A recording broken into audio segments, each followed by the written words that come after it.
Lành trình chiếu như ên bùa tô mảnh chàng kia thao bùa cắt rút mà nòng phủi hăng mai nọ đàng kia thốt đụng thốt bùn chiếu bùn tài nhẹ yết nòng chát so yết thảo bùa yết chung bùa chủ chát ví dụ chát xe bài chặt gì thầy chàng này có bây giờ chủ chát đồng chiếc phêu địa bố chiếc phêu hắn là những con chiếc phêu địa bố vừa méo tạm gọi trở làm con là đó với chỗ vươn như chỗ lao nhé vì đó nát án anh hết tình huống chắc với chỗ đầu tiên hay đó tạm là tạm có ôi chú ơi ôi giờ ta lao này là bây giờ thế nhiều nữa tôi nhìn nó là khi có tạm ai nhiều khác nhé thố bướm tụng coffee tụng biạc với những chắc đàn cùng làm điều bộ đàn kia do yết thảo của nhận xuống thì do định kế nhé do yết thảo chặt pin thì xanh tia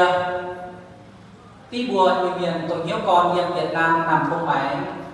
lành sinh nhìn mai chàng hổ tốt chào kiến bùa khoi bùi miền lưu miền như bùi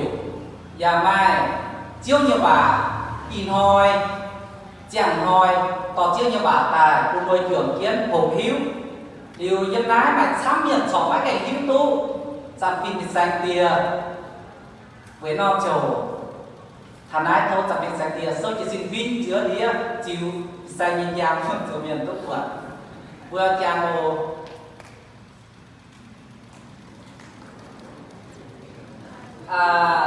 thấu bị mình tháo tên yếm đĩa Giêsu miền tùng những con Việt Nam làm cung bánh mày chăn làm bị sai nó trở thô cho là sai nhập tiền hát nhé chịu tôi hết cái sai như dưới quân chủ miền quận xin lưu chắc kênh đánh trình hành chiếu thịnh hùng yếm bua như khói bụi em ai chống trình kỳ như miền bố chúng bố mình thảo đi bua với chúng cháu tờ đi vận tải y chín lệnh đi đôi cháu nhưng bác của mình thật thảo nằm của mình về nãy thô nhận chúng tổng bác của mình như miền mùa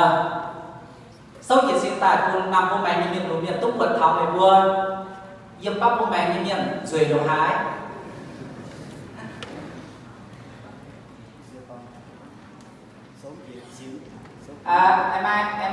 em ai nhận làm tôi là xanh bún quá bây giờ mà bỏ cuốn số chia xin tài mà đi làm mình xía ton mình trả số chia xin tài cuốn số chia xin tài cua là cua điểm của đi làm này em ai nhận làm số ô là chính là ô của bản đồ cua là này lái xe ba cùng mày lên nhà của lành trình chiếu thịnh hùng và thôn cho hiến thảo nhận chung đi chùm năm kiều bang như miền mùa với cường kiến cắp hiếu lồng trang hồ tại cháu tổ đáo nhẹ vô nhẹ thả nát của cường kiến vừa khoi của nhân nái ý nó chiều với cường kiến chỉ còn trên bài giảng của nhiên chiếu thịnh hùng tông nân kia nhiên chiếu đàn kia vừa bao nhiêu tình dung trên chiếc trên hùng đàn yếm dùng đá sâu yếm bé triệt chiết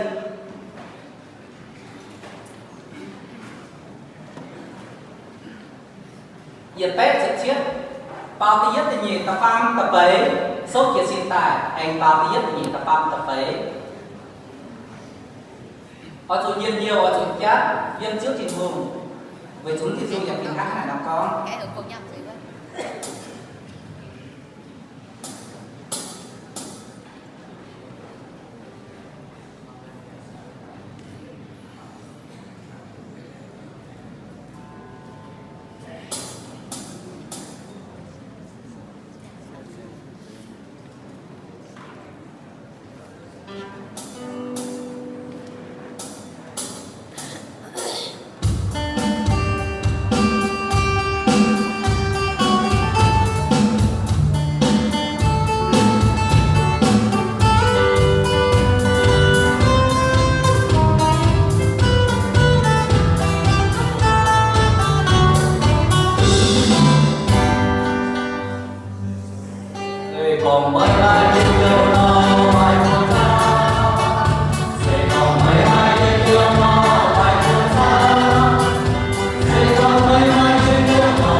vì nó cho tốt giặc phim xanh tia vào tia ta cao của chiếc con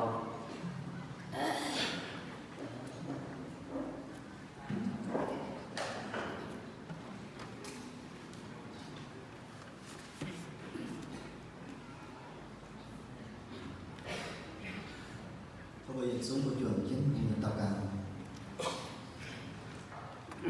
ốt xây đi mua tàu nhiệt liệu chẳng kiến gì lùng chẳng thì chiếu thì hùng tổng xây lùng xây cao xây mạnh thì chiếu cũng chiếu thì hùng can lùng tàu về bùi thu như bùa lùng đĩa màn miền trên màn miền thái màn miền phụ số chiếu thì hùng mấy ta người như bùa như nói lùng đĩa màn miền về trên thái chiếu ngắn chiếu về dân thịt to như phim miền hỏi muốn non chẳng hồ biểu như về trên chiếu về chiếu thì lúc mê tùng kia con rất về như chiếu nhưng kênh màn nguồn chiếu về chiếu bảo như một sự kỳ lãnh trình chiếu thì lãnh trình chiếu thì lúc mê tao như bây như tàu cao à như vừa tu liệp chiều ban tài dân nói nằm phung mẹ như vừa yêu miền lĩnh chứ như vừa yêu miền nằm ban chế tài cũng nhìn chiếm đình hàng đái má mai nhiệt dùng tông như vừa miền đối miền chia vùng chiều ban cũng tài cấp chút tỏi im hoi cùng về đỉnh chế cùng chút giấy phúc tài cô nhiệt số nằm phung mẹ như miền đúng quan cô tài cấp chút tỏi đi vui trưởng thiên lo nghiên nhiều hoàn lò như trưởng thiên lo về xây chiếu nghiên nhiều hoàn lò như trưởng thiên lo quy vừa hỏi cũng khổ hiếu chiếu như vậy quy vừa im hoi cũng chiếu như vậy mày hẳn mà về tối thì như quy như mẹ quy vừa như mẹ hát hẳn họ cũng có hiện tài về chuông chiếu về thắng chiếu về chủ chiếu gió đọc về như thế là chủ chiếu gì phẳng giấy như vừa tài nếu quy vừa hiện hỏi hỏi chủ mai có hiện sang trên mình về chuông trên chiếu mình quy vừa hai cú bền chiếu thì cùng như làm nhiều chiếu bảo ta nhìn vô túc bền chiếu thì cùng như làm nhiều thắng chiếu lén trên và quy vừa tổng xếp với chiếu tài với đồng hỏi quy vừa tu hiện đủ như mẹ quy vừa như mẹ mất chủ thoát mất chủ chui mất chủ nhiệt yếm quốc tỉnh chiếu bảo như vừa lén trình chiếu thì cùng in hoa chiếu cần tỏ cái buồn lòng mỗi buồn kia con của chẳng phụ sự chiếu lồng kiến dây thố chẳng thì mới như giang làm mới như sinh linh như hàn má dâm quân nhớ vượt tổ tiền xanh in hoa to nhiệt dung miền quan trưởng trên mặt trình chiếu tổng giống lòng chẳng hộ chúng ta bẩn ái thôi chiếu giấy phút dìa cun báo dung quan có tàn phà lò dỗ cháu than phú trình kín phải giang làm hay trình kín quỷ quân chiếu gì muốn giang làm chúng ta bẩn ái in hoa chiếu nhị bồ ỏi yên chiếu nhị giản nhiên sau trên miền vùng tỏi trưởng trên hộ chiếu như vậy thôi chiếu nhị xì tình tỏ chiếu bản non chàng hộ tùy vua kia con của chàng phụ số chiếu thốt chàng tiêu cái như tùng chá cái như chàng làm mới nhân thiên sai phiên nguyên diệt chiếu cấu giả tiêu chết in hoi dục xuống tùy vua như tùng nhân đúng nhân như vùi vì vua trưởng cái nó sinh chiếu trưởng cái đọc của chàng chiếu yếm y đom tháo chỉ án ấy tên muốn nhung xuất ta người quân chiếu như vua tu giang làm mai một sa tàn một nghìn khác phải gìn bác quốc quay nhân sĩ tiếng chiếu Giêsu Kitô như tôm khá hàn má chuẩn xuất giả lê gọi thô chiếu cầu bêu cái gì bùa chiếu nông hội của phúng y bùa như on bài nhưng con thọ xếp người tùy quân chiếu tò như bùa lệnh trình chiếu thì bùa tò chỉ tàu cào tiếng chi sự như bùa Amen.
nghe bảo dung quan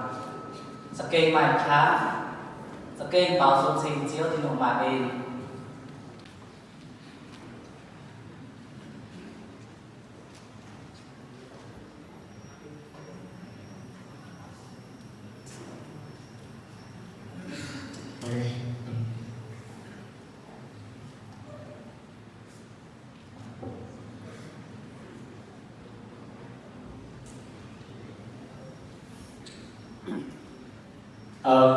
Lời đầu tiên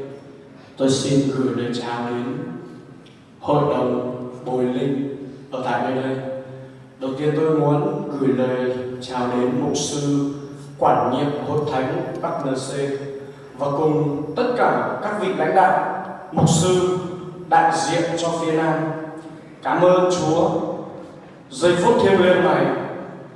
chúng ta được có mặt ở tại nơi đây. Tôi rất biết ơn Chúa. Giây phút rất là tuyệt vời. Tôi thấy rất hạnh phúc khi mà một cuộc đời, một con người như tôi có thể được tham dự một cái đại hội, một cái chương trình cùng tất cả các lãnh đạo của con dân Chúa ở tại đây. Đó là một sự phước hạnh nhất mà Chúa ban cho tôi. Cảm ơn Chúa.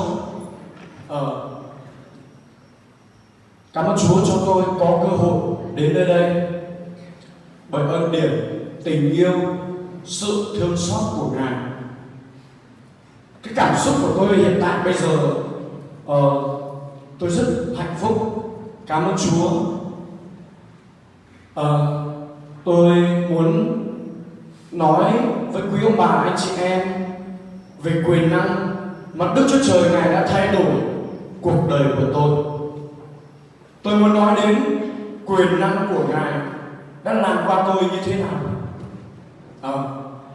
Trước tiên tôi xin phép tất cả con cái Chúa, các lãnh đạo, tôi xin phép được sử dụng tôi. Xin mọi người lượng thứ. Tôi xin tự giới thiệu. Tôi tên là Văn Sơn, họ tên đầy đủ Bạn Văn Sơn. Năm nay tôi 23 tuổi. Tôi sinh ra ở tại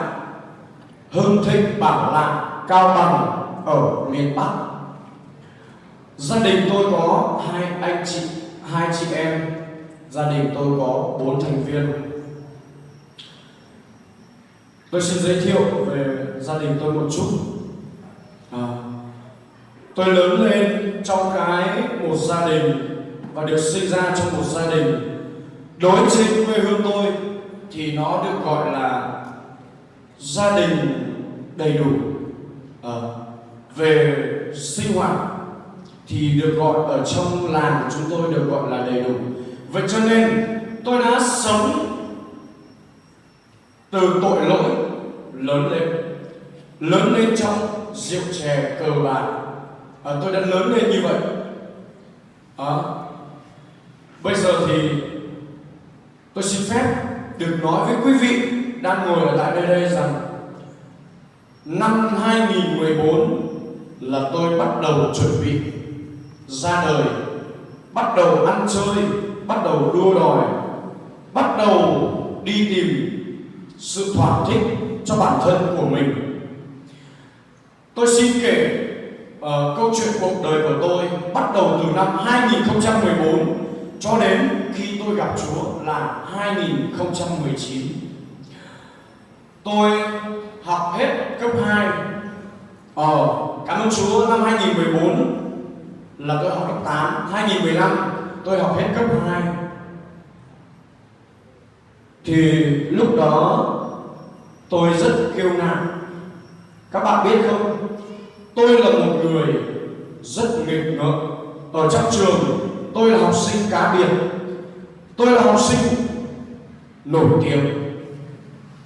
Các bạn biết học sinh nổi tiếng là như nào không? Nổi tiếng về nghịch ngợm. Tôi học dốt nhất trường. Tôi nghỉ học nhiều nhất trường. Tôi với bạn tôi là con của một vị mục sư. Hai chúng tôi có những cái lịch sử ở trong trường rất là, bây giờ tôi nhìn thấy nó là ô uế, nhưng mà lúc đó thì tôi thấy là sự huy hoàng. Thật cảm ơn Chúa. Và cứ trải dần đi, tôi là một con người sử dụng hầu hết các chất kích thích, tệ nạn xã hội. Tôi là một người biết cách kiếm tiền từ năm tôi 14 tuổi. Những gì mà người lớn làm được, nhiều khi tôi còn làm giỏi hơn. Những gì mà người lớn làm được, tôi làm giỏi hơn nhé. Tôi biết bịp, cờ bạc, nói chung là các món về kiếm tiền tôi đều biết. Tôi xin chia sẻ sâu một chút về những cái tội lỗi của tôi mà tôi đã trải qua. Năm 2014 cho đến 2019, trong khoảng thời gian đó, tôi có sử dụng tất cả các chất kích thích: rượu, bia, cờ bạc, gái, ma túy, thuốc viện, cỏ. Ở đây có một vài anh em có thể biết tôi, một vài anh em không biết tôi, và người anh em đang ngồi phía trước mặt các bạn là người anh em đồng hành với tôi, đồng hành sử dụng ma túy đó. Thật ra nó không có cái gì vui đâu. Cái khoảng thời gian 2014 cho đến 2019 là cái khoảng thời gian mà tôi học trường đời. Tôi học những thói ở đời này. Lúc đó tôi cảm thấy mình rất khôn ngoan tài giỏi. Lúc đó tôi cảm thấy tôi như một người, mình hơn rất nhiều người. Lúc đi học tôi có xe, tôi có tiền, là người đầu tiên. Cho nên cũng có rất nhiều bạn nữ rung động. Các bạn có hiểu không ạ? Nhưng và cứ trải dần bắt đầu tôi sử dụng những cái chất kích thích đó, và tôi đến một cái khoảng khắc mà tuyệt vọng. Tôi chỉ muốn tóm tắt qua, tôi đã sử dụng những cái chất kích thích đó. Cho nên tôi muốn nói với quý vị rằng hiện các bạn đang ngồi tại nơi đây,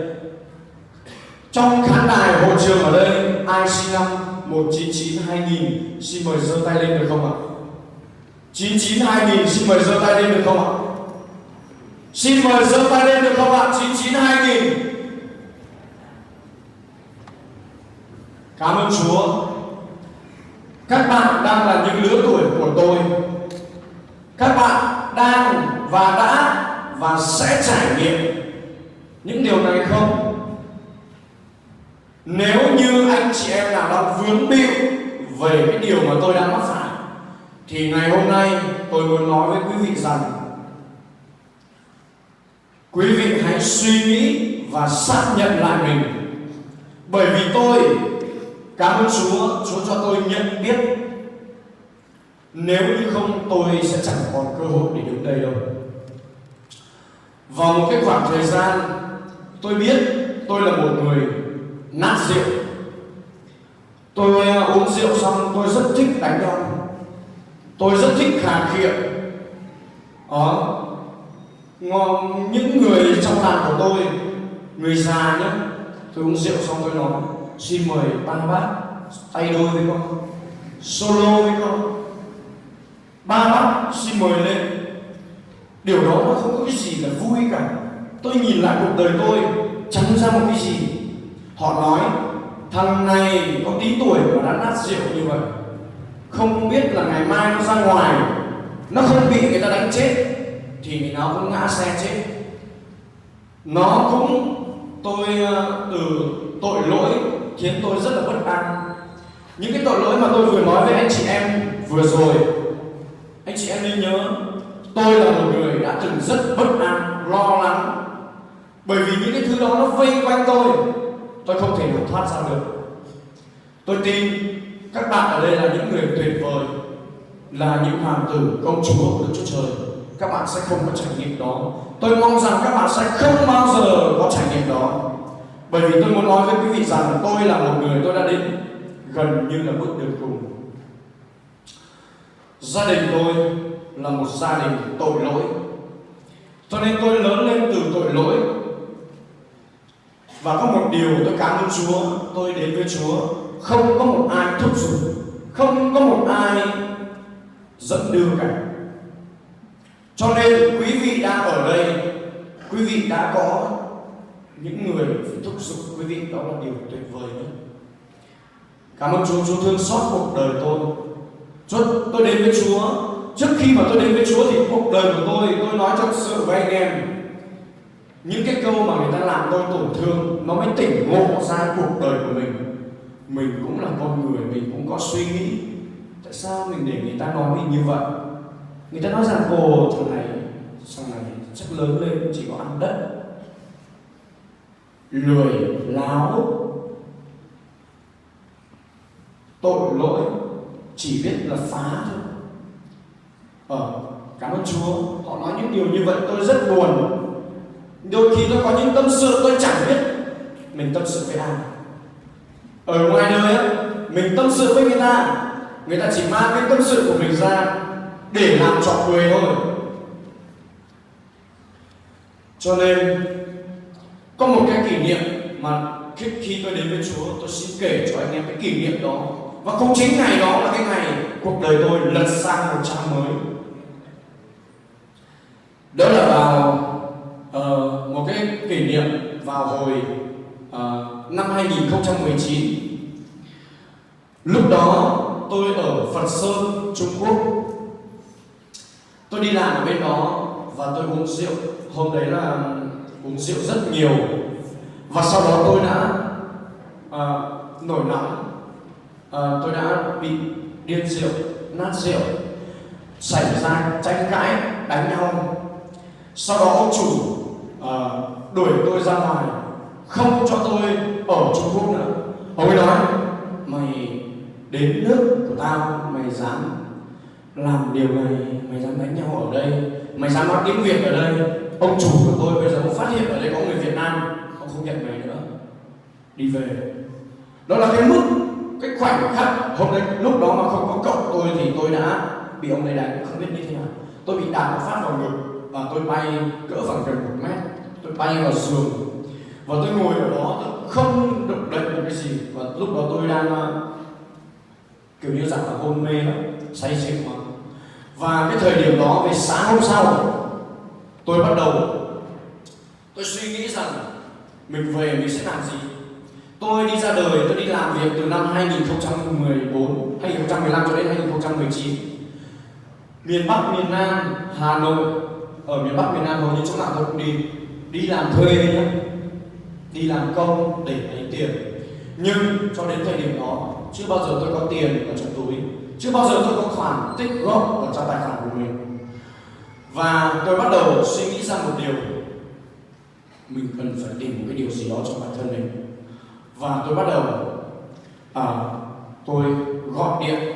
cho mục sư hiện tại đang là thầy của tôi. Thật ra cái câu chuyện mà mục sư của tôi thì là tôi có xuống Hà Nội làm việc, tôi không biết ông ấy đâu, tôi chỉ tình cờ biết được thôi. Và ông ấy đến và ông ấy đi tổ chức một cái Giáng sinh. Bắt đầu tôi xin số. Tôi ở đó tôi suy ngẫm về cuộc đời mình nhé. Mình làm những gì, họ nói những gì, mình đang có những gì và mình đang làm những gì, đang là gì. Và tôi suy ngẫm trong 2015 cho đến 2019 là 4 năm tôi đi làm, tại sao mình chưa bao giờ mình có tiền nhỉ? Và bắt đầu tôi suy nghĩ đến, tôi tìm con đường cho tôi. 27 tháng 8 2019 là sinh nhật ở trong Chúa của tôi. Sắp đến tháng 8 tôi được 3 năm ở trong Chúa. Đó là một cái sinh nhật mà tôi đã thay đổi ngoạn mục. Đó là sinh nhật bây giờ của tôi. Tôi không còn dùng sinh nhật đẻ của tôi nữa. Tôi sẽ dùng sinh nhật 27 tháng 8 2019, ngày mà cuộc đời của tôi lật sang một trang mới. Đó là cái quá khứ mà tôi chưa biết đến Chúa. Sau khi mà tôi biết đến Chúa, Chúa tha thứ cho tôi. Anh em biết không? Chúa tha thứ tội lỗi cho tôi. Đầu tiên Chúa phục hồi cho tôi chức vụ, đó là con của Đức Chúa Trời, được trở lại làm con của Chúa. Và Chúa hàn gắn mối quan hệ của tôi.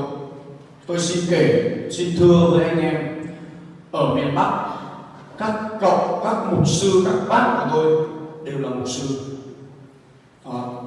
Và ở miền Nam cho đến thời điểm hiện tại thì tôi mới biết chính bác Phin cũng là mục sư cũng là bác của tôi. Thật là cảm ơn Chúa. Chúa tha thứ cho tôi, Chúa tìm lại và hàn gắn lại mối quan hệ của tôi. Và khi tôi được Chúa tha thứ, tôi chuyển từ bất an sang bình an. Tôi ở trong tội lỗi tôi rất bất an, lo lắng, và tôi chuyển sang bình an khi tôi đến với Chúa. Tôi được thay đổi, tôi được Chúa tha thứ, hàn gắn mối quan hệ tình thân.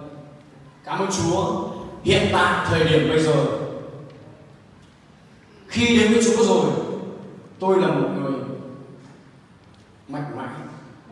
Mặc dù bây giờ tôi đứng trước mọi người tôi rất run sợ, bây giờ cảm xúc của tôi rất sợ, nhưng Chúa nói rằng hễ bàn chân con đến đâu, ta sẽ ở cùng con và ban phước cho con. Chúa nói với Joshua như vậy. Joshua là một người thanh niên, và tôi muốn nói với anh em rằng có một điều rằng tôi nhận biết Chúa không muộn. Nếu như tôi còn trượt dài trên cái quãng đường mà tôi đi, tôi tin rằng tôi không có mặt ở đây đâu. Cảm ơn Chúa điều đó. Hiện tại cảm ơn Chúa, tôi sống, tôi có mục đích, tôi sống có tương lai cho tôi sống có hy vọng. Tôi không còn như ngày xưa, tôi không còn sống xả láng nữa, tôi không còn sống không biết ngày mai. Đó là điều mà Chúa này đặt để ở trong tôi. Chúa thay đổi cuộc đời tôi, cho tôi những cái nhìn và những cái kế hoạch cho cuộc đời, cho tương lai của mình khi mình bước đến với Chúa. Và cảm ơn Chúa, tôi có một vài câu Kinh Thánh Chúa nhắc nhở cho tôi. Phao-lô nói rằng nay ông ấy sống không phải là ông ấy sống nữa. Tôi xin phép được đọc Kinh Thánh ở trong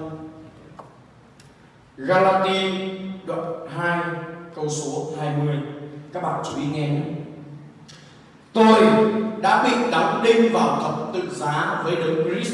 mà tôi sống không phải tôi sống nữa, nhưng Đấng Christ sống trong tôi. Nay tôi không còn trong xác thịt, ấy là tôi sống trong đức tin. Con của Đức Chúa Trời là Đấng đã yêu tôi và đã phó chính mình Ngài vì tôi. Hiện nay thằng Sơn của ngày trước nó đã không còn sống nữa. Sơn của ngày hiện tại bây giờ,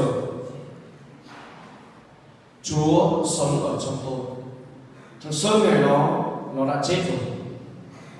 Cảm ơn Chúa. Và có một câu Kinh Thánh nữa rằng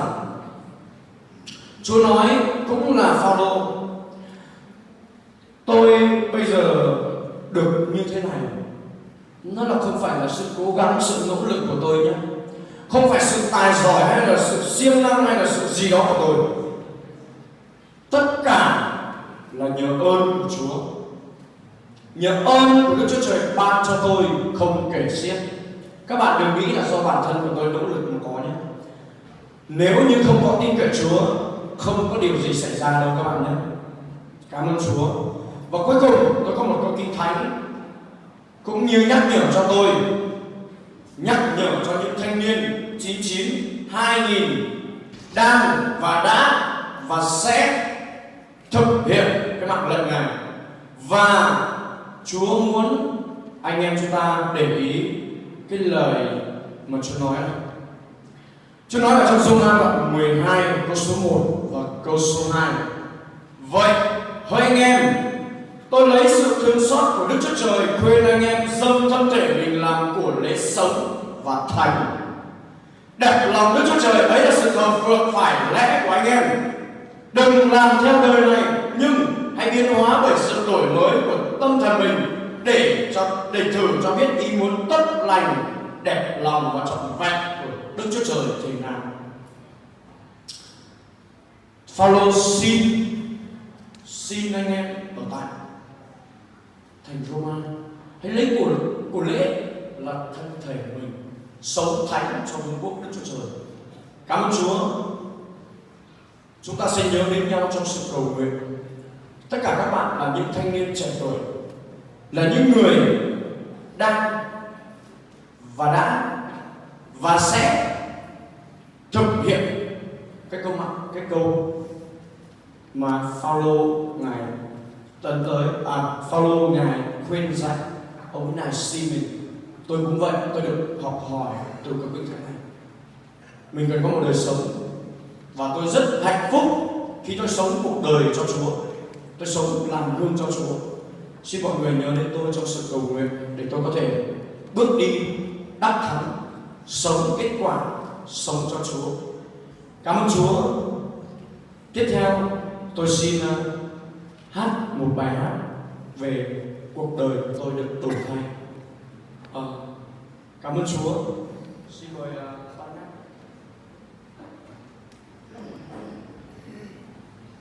Alo. Cảm ơn Chúa. Sau đây thì tôi xin hát một bài hát về cuộc đời của tôi được đổi thay. Cảm ơn Chúa, tình yêu của Ngài đã biến đổi cuộc đời của tôi. Sau đây tôi xin hát một bài hát để thờ phượng Chúa. Hallelujah. Đã bao nhiêu lần cuộc đời con tưởng chừng rằng không biết mình sẽ đi về đâu, không có hy vọng, không có tương lai, không có sự sống. Mình mất hết khả năng tự chủ mình rồi. Mình để ma quỷ nó làm chủ cuộc đời của mình. Hallelujah. Tôi xin phép được thờ phượng Chúa. Đã bao lần con nghĩ rằng cuộc đời con mai sẽ về đâu, đến một ngày Chúa đã tìm và cứu cuộc đời con. Thầm giá kia Giê-xu Ngài chịu chết để hôm nay cuộc đời con đã đổi thay. Đã bao lần con nghĩ rằng cuộc đời con mai sẽ về đâu, đến một ngày Chúa đã tìm và cứu cuộc đời con. Để hôm nay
dâng.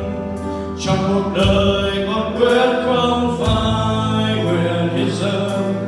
nguyện hiến dâng. Trong cuộc đời con quyết không phải nguyện hiến dâng, nguyện hiến dâng. Trong cuộc đời con quyết không phải. Cảm ơn Chúa, cảm ơn quý ông bà anh chị em cùng các vị lãnh đạo và các thanh niên, những thế hệ trẻ đã lắng nghe lời làm chứng. Xin gửi lời cảm ơn.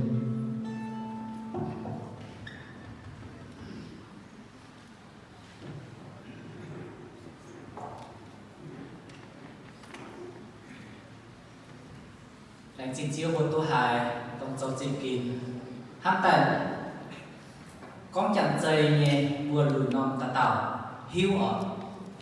như làm nhìn chẳng mảnh cứ coi nhận hẹn nó thằng ác đại trời kiến muồng tổng nhận lan vào tại dấu trình kín tố có bạn vào tại dấu trình kín diễn đột nhiên phải độc chạm cũng hiu vừa chơi chân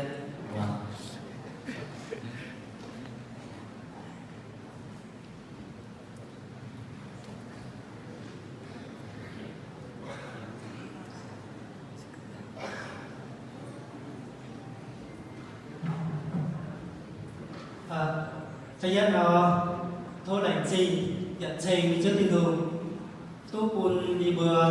món tỏi nhà mai quần chào trên biển năm miền người đi bừa xe về nhà mai nhìn trên nhà nó cũng bảo là mình trình tin thường còn nhiều tu tại trên biển năm miền người thì hiện tại thố cho nhất chào trên xanh nó với chào trên nhiều miền tổng thiếu con yếm nam cung như tổng hiếu con mày thiếu giả đâu các chữ ấy báo cáo giả coi năm miền lùn vùi chào cho nhất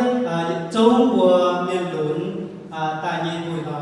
thốt thiên hương sẽ cạnh con buồn bùa miền lùn kia tả năm vùi mày chẳng tiêu kích điểm chiếu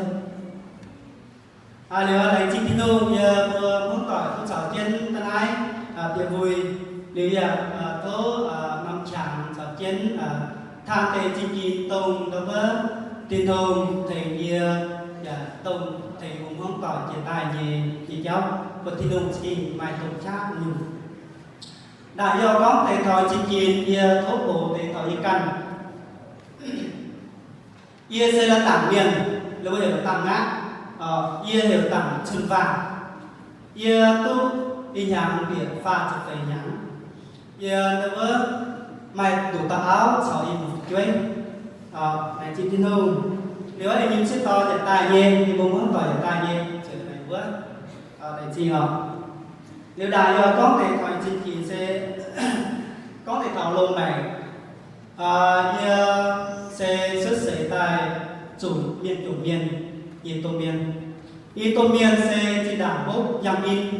chắc tại hiện nay miền cổ mà thể miền lùn thì tôi nhìn tè sẽ tặng vào các nên khi hốt in caoอย่างเป็นmiền làng chàng miền nhà mạng mai tía thì bùa nhìn tô miền lên thậm chí lên căn những ông căn nhìn tắc bú tắc ông mạng tía giàu vẫnเป็นmiền thì bùa như chiều mùa sẽ mai tía mùa mai bùa một xiết yên tàu tòn ý tô miền này thắm hình như bà tô miền rồi không tô miền giàu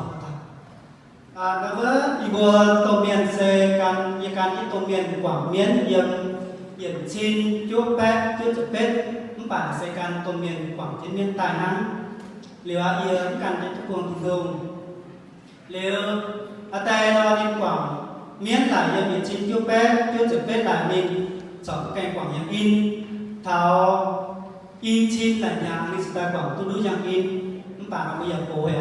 tông đạo nó chẳng nó bộ mình tổ sơi tôi chẳng mình tổ liệu nó là đi sẽ quảng tu đối giang in tại liệu yên chỉ cần tôi tổ sâu vì nhìn máu đã nhìn máu nó chúng cho mình tổ sâu và yên vật làng chẳng miền yên năm nhúng bến yên năm nhúng bến vượt xuống luôn mà yên tía hề mà tông miền tía hề vì nhìn nhớ yên máu chết rồi hổ hiếu do cậu quay muốn tế do cậu hết một làng chẳng tế yên năm nhúng bến là yên chịu nhìn nhà chỉ cần tôi mình tổ là một Bạn như năm máu là yêu chết tỏi vì hồ sâu mình tổ lớp 1, tổ có lớp 2, lớp 3, lớp 4 cổ vậy là bùa quảng này nè. Bạn như cháu cần anh máu tổ chân mình cũng cũng tôi miền cũng hỏi tôi mình nhận rằng cần mình thì như máu hỏi được sự của tôi miền trộm tay bôi trộm tay nó miền mặc chiếc bùa yên hiếu để làm bạn liều có khâu lo tổ cao giả xe kinh chảo nè liều lớp 2 nè những bạn chẳng quan nhau buồn chẳng mà làm hiếu con yêu ở trường dầu không tự nhiên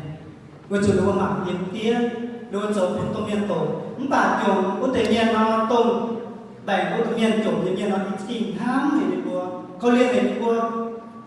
tôi luôn cũng bảy trang hồ làng trả nhưng phía lông kia ba lại là bùa hạt tóc cũng bảy mình tôi ở đâu đi sai dọc cả kia tôi tỏ chắn chỉ là bùa mình để sai giáo những bạn tôi cũng sao để được kêu tự nhiên cho mình nhiều vài năm là ghét trên này lành chim tin hùng cũng như là đó về tổ cầu để năm 2 những bà với anh mà năm báo chúa trong trà này sẽ đến rút công cả chỉ kín cháu với anh mình tổ dân sư phạm mình tổ giáo viên nhân công dân mình chim chỉ biết là dân mình hồ sư phạm liệu thảo y chim chập pham như tôi chip hiểu chuẩn tại công ôi y chủ có như có về miền như tôi tổ giáo viên với anh mà làm hiếu cầu máu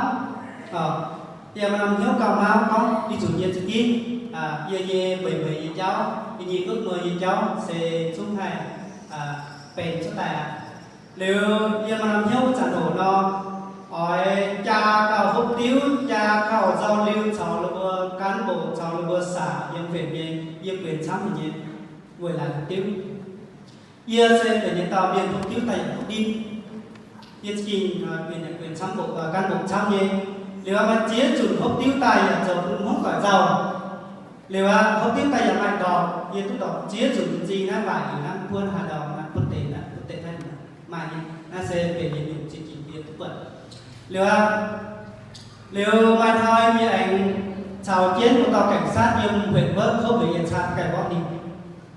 nó sẽ biến gì luôn mày in ham tài thì đang yên chào luôn giao lưu trước tài hỗ trợ in chỉ pha là trước tài không giờ sau này lại tốt vừa sau vừa hốc tiêu sau vừa dấu kiến liệu hay thốt bao nhiêu công vụ về ngài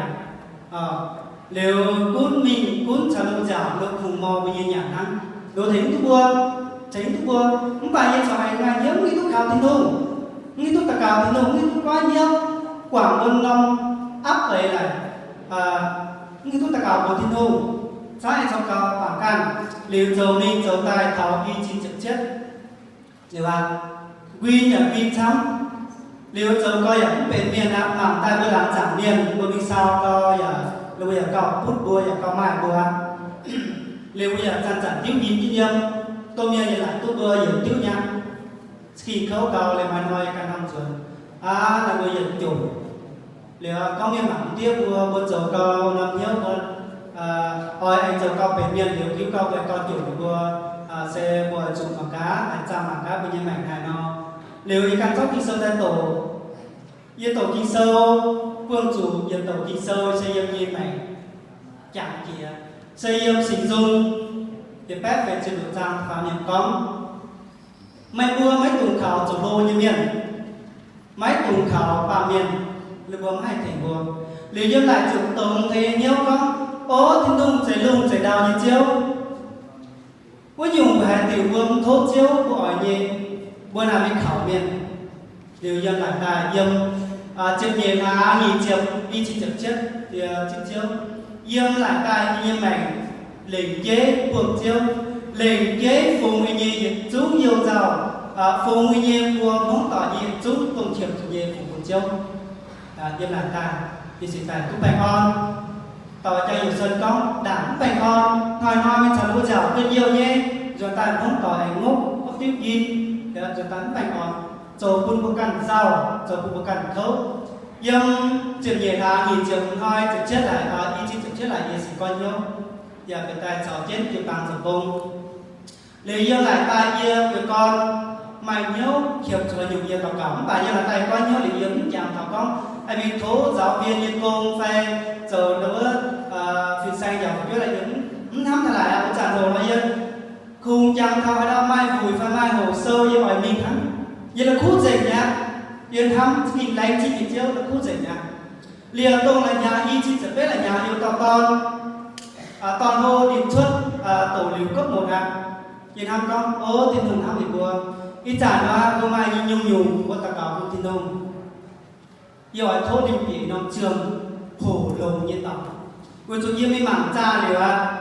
yêu cái mấy của nhìn lý bồn nó xe hổ như cháu nó bố can chuẩn bị dấu trọ với bố quảng trên của yêu bố nhà yêu cô nhé con đông hoài mình tài chip như bố nhà chip tốt lấy yêu tất cả phần của thiên hùng yêu chi hả lên đi thảo phơi thả lại đi tổ chức lớp 5 thì thảo luận lại của mình đồng hồ sơ yêu phụng quân thiên dày thảo luận lại đánh chi phi say mua say bây giờ cháu chiến yêu mình là bây giờ hôm nay của cái cháu chiến mình hồ sơ yêu nó thái nguyên lên tôi giờ nộp hồ sơ như trang hồ cái gì sao phải nhém và bây giờ là cái mai cái link có của mình lệnh là có link là có của mình hồ sơ như thái nguyên phụ lớp BE mất nhà thầy quần nhớ nhé và ta có cái thiên hùng xe có thiên hùng áo kia lồng kia chồng gì câu nhung chiếu về chả nếu thế này nó kia mình hồ sơ yêu lại việc non lên bài như trang hồ non lên như trang hồ liền thao hẹn nộp hồ sơ kia chuẩn tài nhà mai đủ thôi lắm kinh sao vậy bài ta có của thiên hùng này cô thấy là vừa hãy quần nhớ nhé giàu tự nhiên bảo trong cái cùng thiên hùng nhiều quá nếu bây giờ anh ta cầu thì được có in hoa mình hoa nắng lịch thứ 6 thứ 7 chủ nhật đúng sẽ cô nha liệu bây giờ mình đổ cho hồ sơ mình đổ liệu này chính tin không mình tháo mai hồ sơ nha mình tháo liều hồ sơ nha liệu là mình chỉ tiêu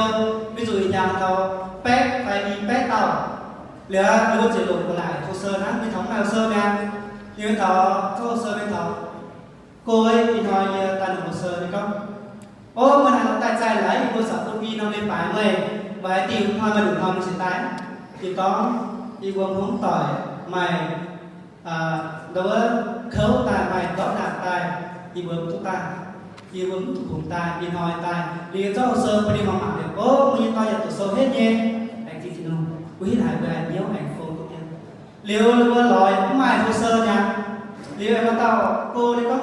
nhân hoa hiệu trưởng có đó cho bộ buôn đi nhân tỏi ui hay có mày hy vọng mày làm thám dân đi ha mày làm thám dân chưa mà liệu ta nên gọi mình hiệu trường có ố chứ mày bộ đều vậy đại chàng thờ chưa như mà có nhung chiếu bền chàng để nó là vậy thì nhiều có thẩm tế cái chẳng thám chiến dân thái nhi miền lùn mà tề trung tổ chiến cấp 3 mà tề hồ chiến công sở do mấy vua tàu đào bằng thì luôn nhiều mấy vua hỏi cháu thì nó hay tao đi tàu bảo không được thuốc hoặc với chủ chiến như bản này trên con nên hỏi sẽ phú tô mấy buổi trường chủ nhé sẽ mấy buổi hỏi nhé liệu em có gì câu chuyện mình liệu á ta đang tu đủ bộ tài tao cô đó mày hỏi chụp phải phim của mày đủ bộ tháng hồ sơ nó sẽ có mấy dấu tỏ nó mày hiểu nha liệu tao cô ấy đi trả bia tìm thầy lại cô có yên dấu như là chi thì nó đau như là thiên nhiên giới nè con có yên dấu liệu anh chủ sắc nhiệt yêm xả lại con vua thố một biển chủ thắng chết quấy nát cũng hiếu nhé lúc anh chủ minh sắc nhiệt yêm xả chủ tịch lại ở chủ bài đồng giờ con vua yêm lại dân cư chủ như lại vua nhàng địa mình lúc sẽ là quân tổ liệu tự nhiên án pháo mình chủ tịch nhật nhâm béo phó chủ tịch nhật nhâm béo dài nhá ngàn hải ui giờ anh giao thế nhé không phải là có nếu như em gọi điện mình cũng nhớ tao cô có thì chủ tịch nhâm béo nhà giờ đầu thu hồ sơ nhà lành chính cô bây giờ coi cái tổ chàng nhà cô dùng hai nó vì có dùng xe những hai này tạo điều kiện của mình tháng thứ 2 mình giàu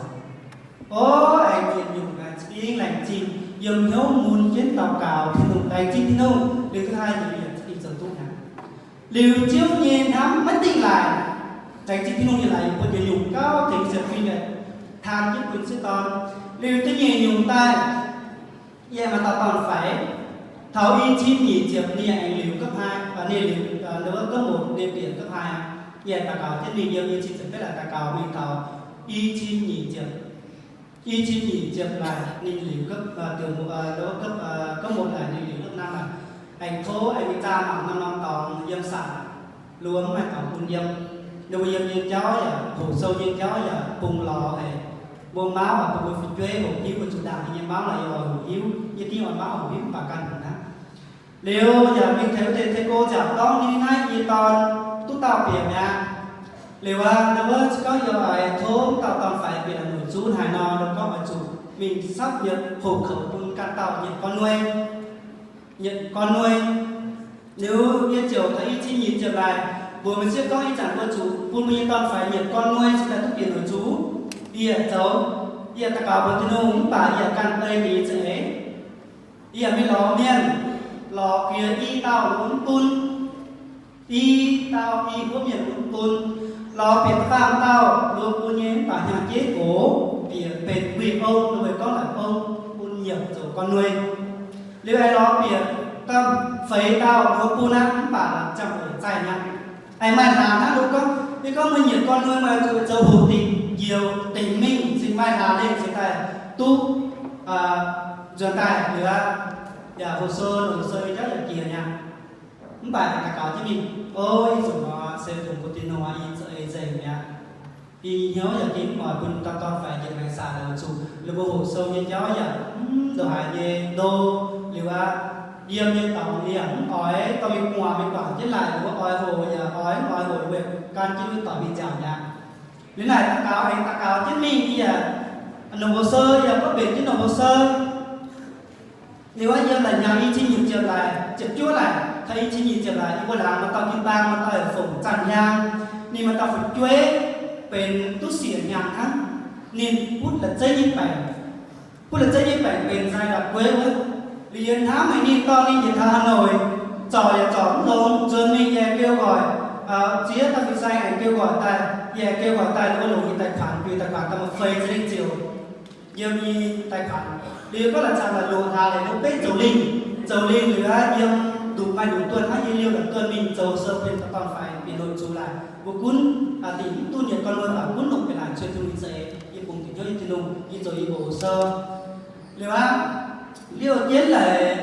tuần linh liêu lúc lại tuần lại dầu trang linh liêu bà liêu có thứ năm thứ sáu mình dầu hồ sơ thứ bảy dầu sơ giờ lúc đó là thôi đi chụp lộ thà chụp là thôi đi xếp ảnh đó mình thì xếp ảnh tải mình giờ anh tu giờ anh dùng mình rút nhan anh dùng liều lệ bong chứ liều lệ đi nghe tập chuế liều cho lại anh liều thầy hàng mình em ăn được hai tháng giờ mình cũng tao giáo viên này hết anh buông xuống toàn thôi nữa toàn phải nữa chẳng là nếu thằng tao giờ cũng mai hồ sơ giờ chấm mai hồ sơ giờ thì lúc liều lệ trang gì cũng mai hồ sơ nếu lò tao cô lò tăng giờ qua mai bộ pháp chết lớp 7 như hồ sơ skill của họ cao mai bộ nhiều pháp chất được vô lớp 7 bổ sung lớp 7 hồ sơ lấy dân giàu giờ có cùng thì nhớ suy nghĩ đúng dành giàu trên mình đến lúc này chủ đó điện chi nhàn toàn đôi ở chủ đó điện chi nhàn toàn phải ở chủ đó điện chi nhàn nhưng cùng cả cáo tin hẳn tôi in một việc điều là chú bà in múa dây nổ dây kia in thôi như quên bữa hông tình á y mùa tốt biệt bị nổi chú đó điện chi nhàn đó điện chiều nhàn cùng đó với là để chàng cô luôn chú tin nung điều lấy chàng yêu quật yêu như mày yêu quật bảo hong cọp tin nung sẽ có một tàu cáo thọ tin nung tao y tàu cáo yêu hỏi chỉ này hỏi thố để chàng tại con thằng cho cháu quân quân miền lún công vua hỏi nhé vua tàu cáo tin nung của họ nhé tin nung sẽ quân liều á yêu thố tôi y muốn là dẫn chủ nhật con nuôi chẳng xả nắm tay chẳng được cùng như cả hắn thố tôi y muốn tiền của chủ nhật chín nha cũng không phải một chín rồi chín nha thì đừng lì chẳng rằng anh y múa lại tông y múa lại chúng hồ sơ như mình cho anh chạy kia đi mua quân thì đâu như không yếm tại cũng không tại như này là sẽเป็นyếm bật đó là liệu áp mình thọ là vừa dẻo phương chủ với tên tỏi không mời kim rau lên sống cả thì không nãy sẽ thì đồng ý na nếu có là cái yên nổ của chị ở nhà chia chịu nhà chỉ là tốt phải thuế về là được chủ ý tàu thì không mấy đó để chị nếu muốn xiên các bạn kinh mai nó lại ở miền mùa một miền lùn kinh mai nó lại yên y một thuế thì mình tổ được chủ về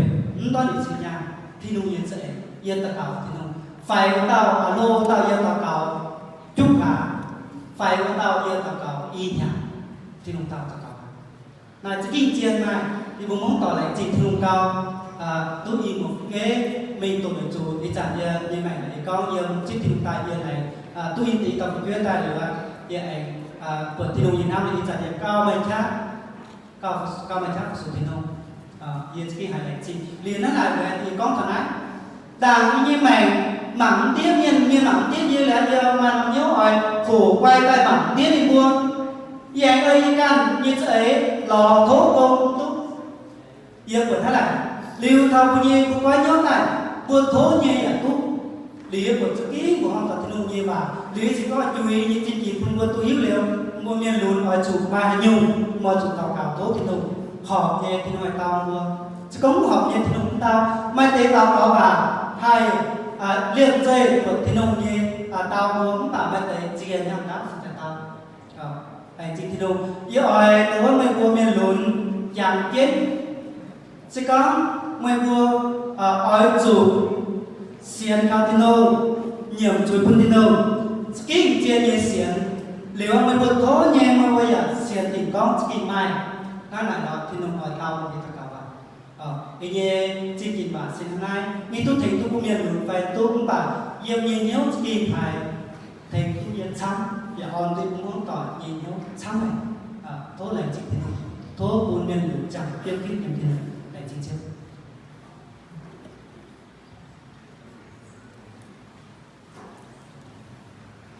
tôi tung bằng hai miền nhân trình kỳ bảo vệ chiều mai là giờ tao lồng tay được cái chỗ kia sát nữa thì nó chỗ sẽ có tú nó giờ gì là chỗ nhất kia là nó sẽ bảng to được bài tao mày to được bài thế chật cũng là chỗ kia nặng bạn kia chúng sẽ vẫn tao sẽ có một cái tụng rất tự nhiên điều anh em mà cả thắt cho nó tú nó tụng cái mảng với những con bài này kia đi hai cắt đấy nhỉ đi thằng nó chỗ vừa lồng non trong cô mẹ đi lồng chim trong cô thằng nó chỗ phố tụng u bờ già như vào tay u bờ già được đi hít khởi tháo nó chỗ không u bờ già như miệng vào tay u bờ già